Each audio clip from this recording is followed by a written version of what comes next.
Bonjour à tous et à toutes et bienvenue dans la série Inégale face à l'histoire. L'histoire a souvent été écrite au masculin.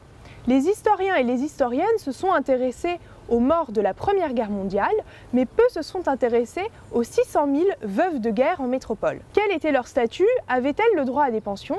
C'est ce que nous allons voir aujourd'hui avec Emmanuel Rimbaud, spécialiste des victimes de guerre.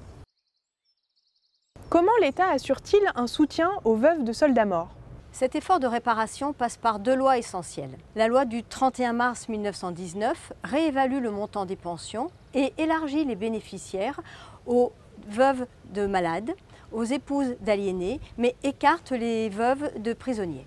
La loi du 30 janvier 1923 donne la priorité aux mutilés, aux veuves et compagnes dans l'obtention d'emplois publics. Est-ce qu'il fallait être nécessairement marié pour bénéficier de cette aide? Qu'en était-il des femmes divorcées ou des compagnes de soldats? Les divorcés et les compagnes sont effectivement exclus de la loi sur les pensions. Toutefois, les compagnes peuvent obtenir un secours annuel. Y avait-il des conditions pour bénéficier de ces aides?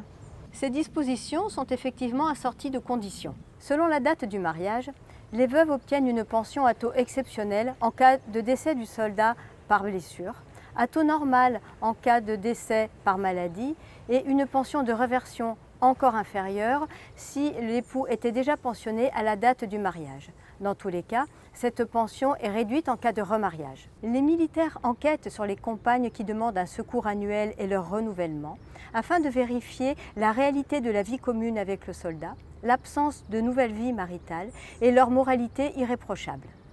Pour obtenir un emploi réservé, les veuves et les compagnes doivent fournir un certificat de bonne mœurs délivré par le maire, ce qui n'est pas demandé pour les mutilés.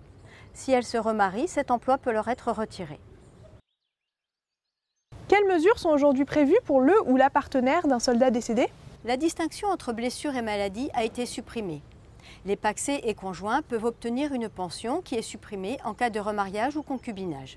Les compagnes et compagnons peuvent également obtenir un secours annuel dans les mêmes conditions. Enfin, des emplois sont toujours réservés pour les conjoints, pacsés, compagnes et compagnons. Merci beaucoup Emmanuel pour ces précisions et à bientôt pour un nouvel épisode de la série Inégale face à l'histoire.